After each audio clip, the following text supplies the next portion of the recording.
राम राम जी। तीन बहनों की दुनिया में आप सबका स्वागत है। तो आज है रक्षाबंधन और मैं आई हुई आश्रम में, और आश्रम में गुरुजी ने बताया आज बहुत अच्छा सा एक विस्तृत पूरा कि रक्षाबंधन क्यों मनाया जाता है, इसको श्रावणी त्यौहार क्यों कहा जाता है, तो इसके क्या क्या फ़ायदे हैं, क्या क्या नुकसान है, तो ये सारा गुरुजी ने बताया है। तो आज मैं आपको ये व्लॉग में डाल रही हूँ। प्लीज़ इसमें सारे स्किप मत करना और सारे सुनना ज़रूर कि रक्षाबंधन क्यों मनाया जाता है।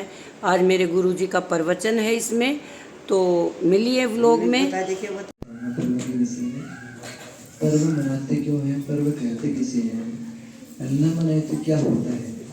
पर्व मनाने का उद्देश्य रहता है, पर्व का होता है शास्त्र में है, पर्वती पूर्वती जनान आनंदेनिति पर्व है। जो व्यक्ति को देखो ना कर देती है, आनंदित कर देता है, उसको कहते हैं पर्व है। जो हमारे भीतर कुछ न्यूनताएं हैं उनको परिपूर्ण कर देते हैं, उसको कहते हैं पर्व है। आनंद से परिपूर्ण कर देते हैं। हम पूर्ण कब हो जाएंगे? जब हम बिल्कुल सुखी हो जाएंगे तब पूर्ण हो जाएंगे। जो कहते हैं अंतिम उद्देश्य मोक्ष है। मोक्ष क्यों बोलते हैं अंतिम उद्देश्य? उसमें व्यक्ति को आनंद ही आनंद आता है, उसमें दुख बिल्कुल भी नहीं है, केवल सुख ही है। तो इस कारण से पर्व से हमको आनंद प्राप्त होता है। पर्वती पूरेति जनान आनंदेति पर्व है, जो हमको परिपूर्ण कर देता है, आनंद के लायक बना देता है। हमारे भीतर आनंद की उमंगें उठने लगती हैं। तो पर्व शब्द कहते हैं, पर्व है जो बांस और गन्ने के अंदर पोड़ होती है, गांठे बोलते हैं जिसको, उसका संस्कृत में उसको पर्व कहते हैं। जिस गन्ने में, जिस बांस में जितनी अधिक पोरे होगी वो गन्ना उतना मीठा होगा और वो बांस उतना ही मजबूत होगा। जिस बांस में जो गांठे अधिक हो, पर्व अधिक हो, पोरे बोलते हैं कुछ लोग, वो अधिक हो तो गन्ना बांस उतना ही मजबूत होता है। गन्ना भी जिस गन्ने में अधिक गांठे होती है उस गन्ने में उतना अधिक रस होता है और मीठा होता है। तो क्या होता है, जब हमारे त्योहार पर्व मनाते हैं, यदि अपने जीवन में मिठास भर देते हैं, अपने जीवन से पर्व को समाप्त कर दो, जीवन हताशा निराशा की गर्क में समेट जाएगा, जीवन समाप्त हो जाएगा। तो ये पर्व ऋषि मुनि बनाए हैं, इसलिए बनाए हैं कि हमारे जीवन में कुछ नया हो जाए, कुछ हम जीवन में परेशान है, दुखी है, तो उस कष्टों से हमको दूर मिल जाए, हम धर्म के मार्ग में प्रशस्त हो जाए, हम यज्ञ के मार्ग में आगे बढ़ जाए। इसलिए पर्व बनाने का प्रयोजन है। और पर्व नहीं बनाएंगे तो हमारे जीवन में हताशा निराशा की ओर हम आगे बढ़ेंगे। जैसे हम अपने धीरे धीरे अपने पर्व को छोड़ रहे हैं, तो हम आज रोटी कपड़ा मकान किसी के पास भाव नहीं है, संपन्न है, फिर भी दुखी है। क्यों? हम अपनी भारतीय संस्कृति परंपरा ऋषि संस्कृति को छोड़ रहे हैं, अपने पर्व को भूल रहे हैं। हमको पता ही नहीं है कि पर्व मनाते क्यों है। छोटे बच्चों को पता नहीं है कि त्योहार मनाते किस लिए है, क्यों मनाते हैं, क्यों मना रहे हैं, कोई कुछ पता नहीं है। और जो चीज पता नहीं होती है वो क्या होता है, उसको कूड़ादान में डाल देते हैं। जैसे घर में बहुत सारा सामान पड़ा है, हमको पता नहीं है इसका प्रयोग क्या करते हैं, तो क्या करते हैं, कबाड़ी को बेच देते हैं। उसी प्रकार अपने जीवन से भी ये पर्व समाप्त हो जाएंगे, चले जाएंगे। तो हमको पर्व अवश्य मनाना चाहिए। एक प्रशांत महासागर में एक जाति है, मार्किसन जाति, संभव है मार्किसन। तो जाति क्या किया, उसने अपने पर्व समाप्त कर दिए। और पहले 100 साल पहले लाखों में संख्या थी उनकी, अभी उनकी संख्या हजारों में भी नहीं है। तो रिसर्च किया भाई ये कम क्यों हो रही है, ये जाति इतनी कम क्यों हो रही है, निरंतर घट रही है। तो वैज्ञानिकों ने शोध किया, शोध में पता चला कि अपनी परंपरा, अपने पर्व छोड़ने के कारण इनकी हालत ये हो गई है।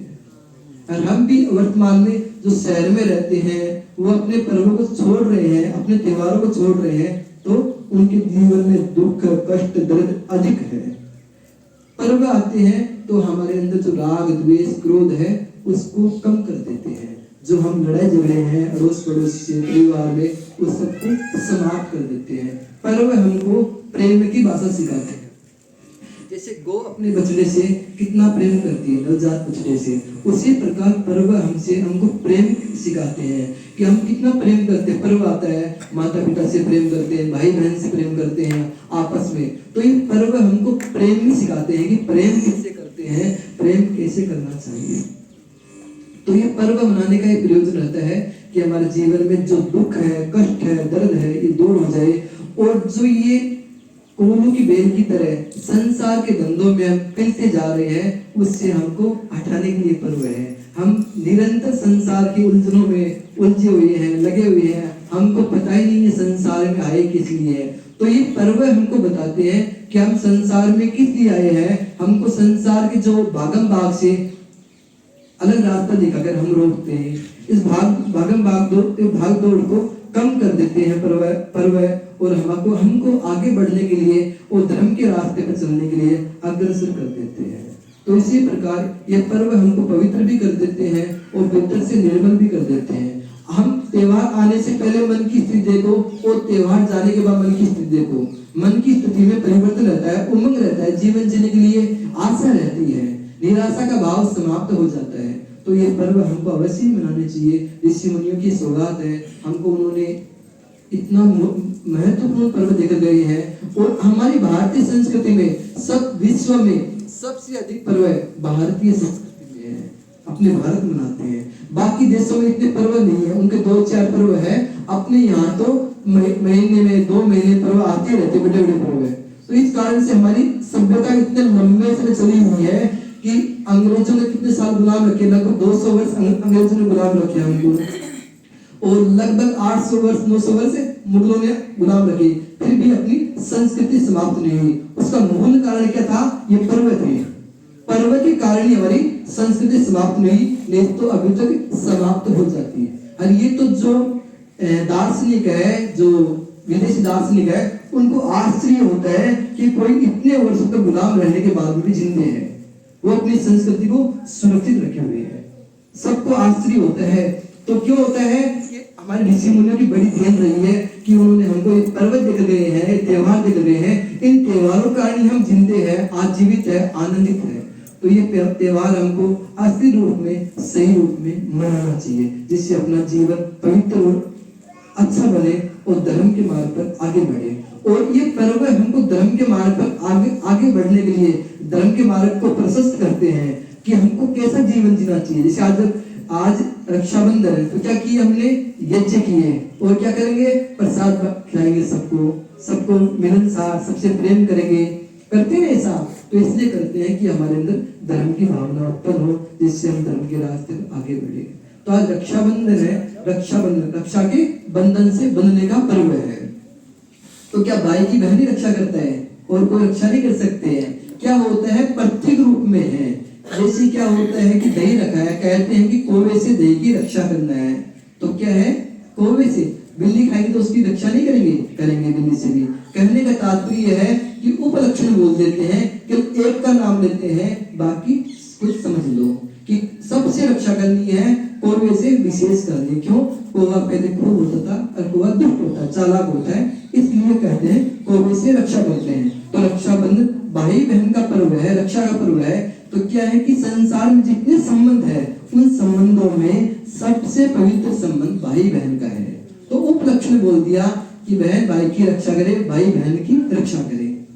रक्षा पति को पत्नी की रक्षा करनी चाहिए, पत्नी को पति की करनी चाहिए, माता को पिता की करनी चाहिए, पिता को माता की करनी चाहिए। आपस में एक दूसरे का रक्षा करनी चाहिए। वो क्या है? उपलक्षण मात्र बोल दिया।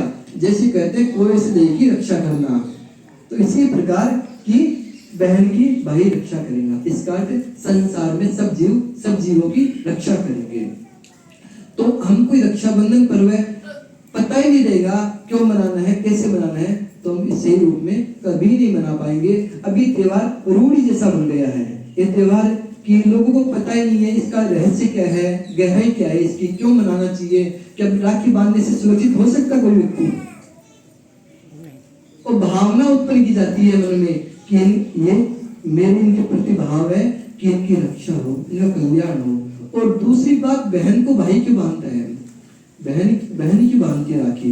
बहन इसलिए बांधती है कि बहन ससुराल चली जाती है, भाई कभी बहन को भूल नहीं जाए, याद रखे, उसके सुख दुख में उनको स्मरण रखे। क्या होता है, कोई मनुष्य हमसे दूर चला जाता है तो धीरे धीरे हम भूल जाते हैं उनको। जैसे दादा है, परदादा है, आपने दूर चले गए, हम भूल गए, अब हम उनको कभी याद ही नहीं करते हैं, करते तो वर्ष में एक बार याद करते हैं। उसी प्रकार अधिकार दे दिया कि बहन भाई की रक्षा करेगा और भाई बहन की रक्षा करेगा।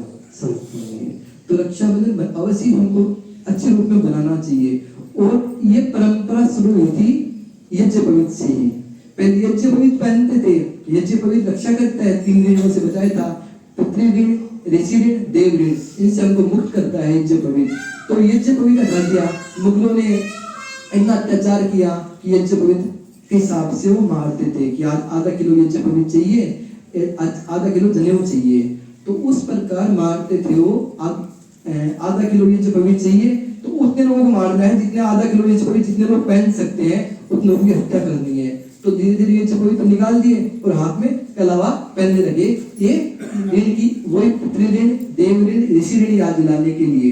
तो यज्ञोपवीत के स्थान में हम कलावा पहन गए। तो कलावा हमें रक्षा करता है, हमेशा दिखता है सामने कि भाई मेरे साथ में बहुत लोग खड़े हैं। जैसे कभी कभी व्यक्ति हताश निराश होता है तो अपने आप को अकेला पाता है कि मैं अकेला हूँ, तो कलावा देखता है, राखी देखता है कि मेरे साथ में इतने लोग खड़े हैं, पूज्य गुरुदेव मेरे साथ में खड़े हैं। तभी तो गुरु जी से राखी बंधवाते हैं।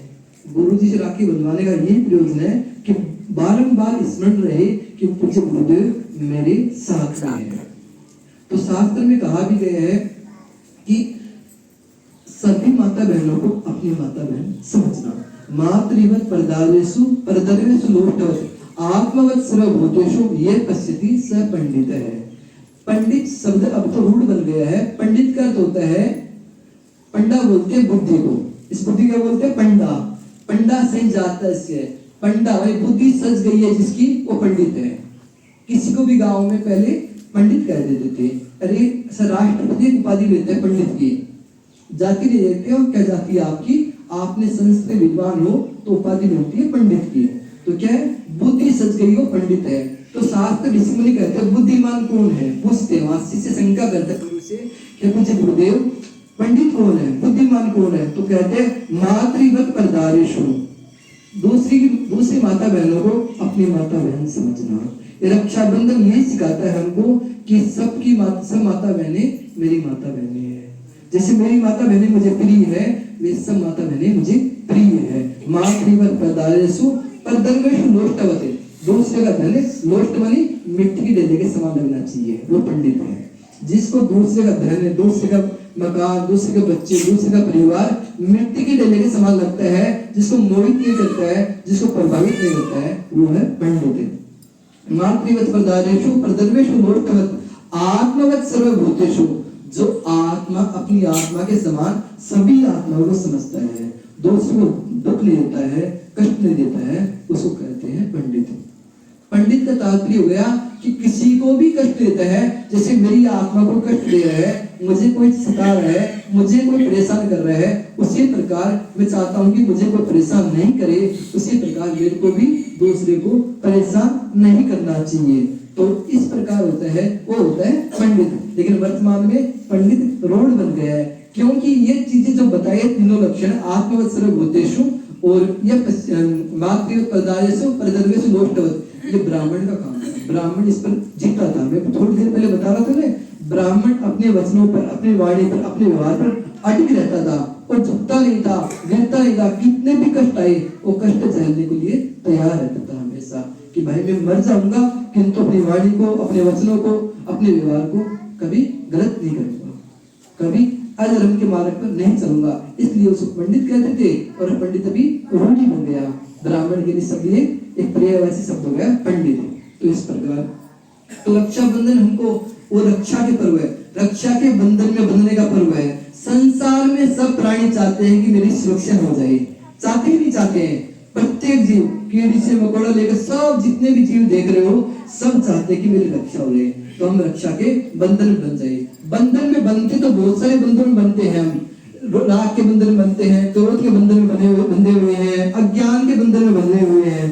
तो रक्षा के बंधन में बन जाएंगे। आज ये पर्व हमको रक्षा करने के लिए है कि हम रक्षा के बंधन में बंध जाएंगे, तो हम सारे बंधनों से मुक्त हो जाएंगे। रक्षा के बंधन में बंधने का तात्पर्य है कि हम उनसे प्रभावित है, गुरुजनों की रक्षा में हम प्रभावित है, तो गुरुजनों के चरणों में हम अपना जीवन को उस प्रकार समर्पित कर देंगे कि वो हमारी रक्षा करें।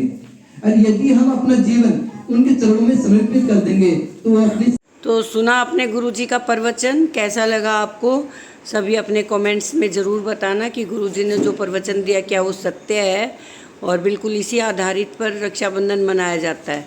तो लाइक शेयर सब्सक्राइब ज़रूर करना सारे व्लॉग को, और भाई अपना प्यार बनाए रखो। बिल्कुल स्लो कर दिया आपने चैनल को बढ़ाओ प्लीज़। सभी मिलते हैं अगले व्लॉग में, बाय।